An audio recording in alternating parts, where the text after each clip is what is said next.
What's going on, guys? Welcome back to the channel.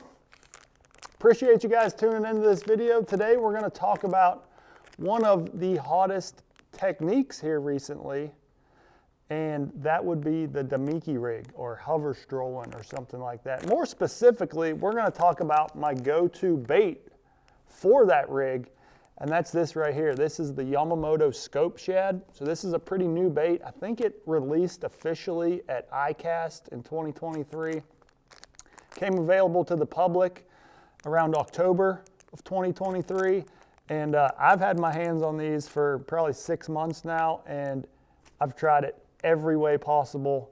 And I can't even begin to tell you how many bass I've caught on the Scope Shad. So we're gonna do a deep dive into Damiki rigging and into the Scope Shad, and just dive into all the little details, what makes this bait good, and why I feel like it's one of the best Damiki rig baits on the market right now. But appreciate you guys tuning in this video.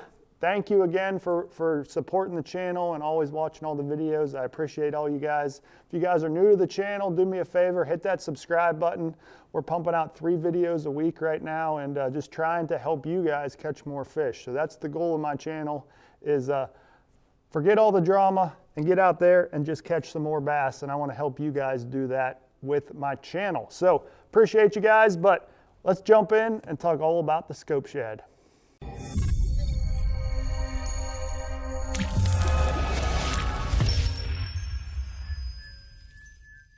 All right, so the Scope Shad was designed for a Damiki rig. You know, this would be your standard way to throw this bait right here, is just on a ball head jig head. You know, any type of ball head jig head will work. This is just a tungsten right here. One big key that I've noticed with the Scope Shad is you don't want too big of a hook. That big hook kind of overpowers the bait and doesn't let it work the way it's supposed to. So first key, you want to make sure you don't have too big of a hook. So this is a 2/0 size on this little ball head right here.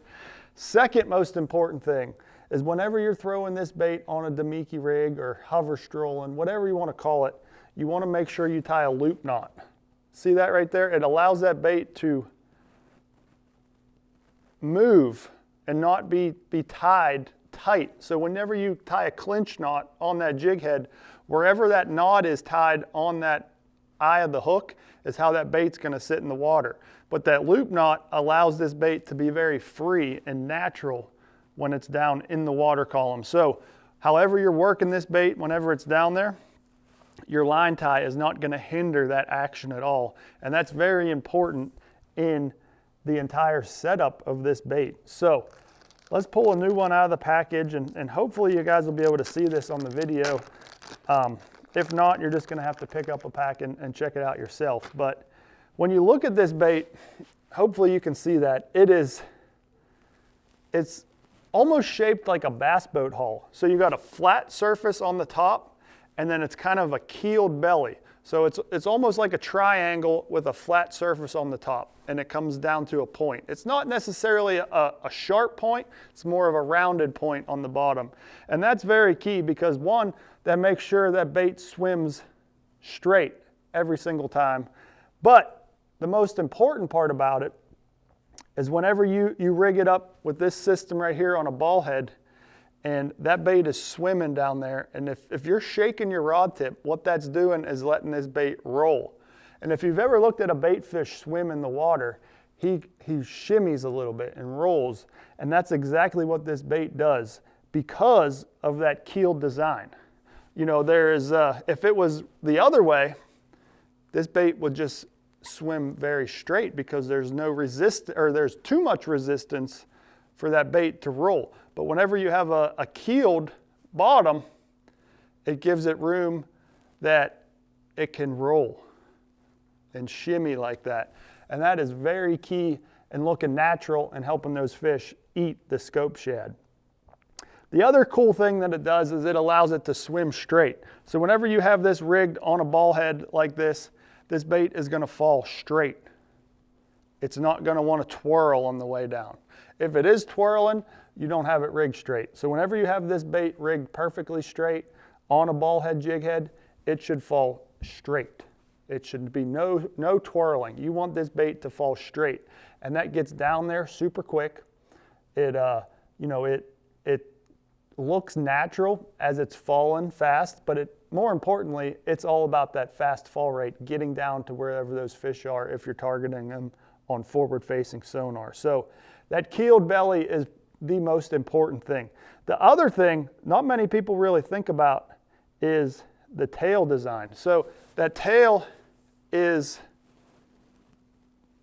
flat, I guess, if you will. Tails are wanting to stick together here.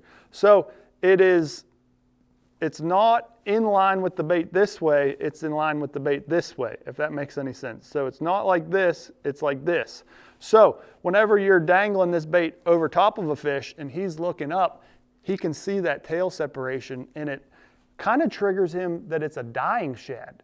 You know, whenever he sees a tail like this looking up, that looks like a shad on its side. So it's one of those bait fish that are injured, and it's an easy target and easy meal. So that kind of factors into it, and it allows that bait to swim more naturally and not have any tail kick whenever you're pulling this bait through the water. So it kind of does so many different things all at the same time, and all of them are helping you catch more fish. So you may look at this bait at first and be like, oh yeah, it just looks like your standard minnow bait, but there is so much thought and design into this bait that it really helps you catch more fish that the average person just picking it up and looking at it would have no idea. So that's what we're here for today, is to explain that all to you.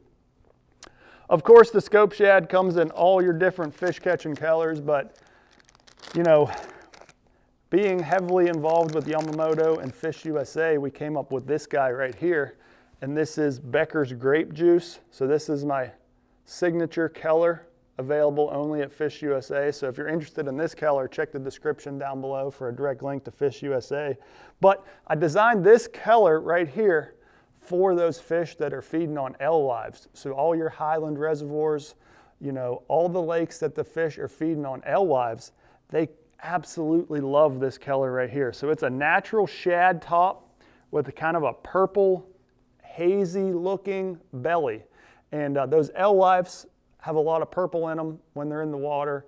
And this color right here has really changed my outlook on alewife fisheries because they eat it so well. So Becker's grape juice is a must-have if you're looking for some new colors in the Scope Shad. But let's kind of dive in, and I'll show you a few other ways I've been using the Scope Shad. You know, obviously, like I said, the Damiki is by far the most prevalent and what I've used it for the most, but I've kind of started experimenting with other things because it's such a good bait and a good profile. You know, that right there is just a snack to those bass. So I wanted to see other ways I could use it. And you know, I've put it on a drop shot. You know, you can drop shot this little bait. It doesn't have a whole lot of action on a drop shot, but it's that perfect profile. So you get it down there in front of those fish. You know, you can throw it on a much heavier weight, you know, up to a half, 3/4, 1 ounce drop shot weight. Get it down to those fish that are really deep and get it in front of them. Another cool way that totally changes the dynamic of this bait is the hover rig. So this right here is rigged up on a trocar jig hook. I kind of tied my own keeper on there. We're going to pull it out. It might tear up the bait. But you see, I tied my own wire keeper on there. There's another video on the channel where I dive into the hover rig and talk all about this. But whenever you rig it up like this, it totally changes the action of this bait. So you know how I just talked about on a Damiki rig, that bait falls straight down.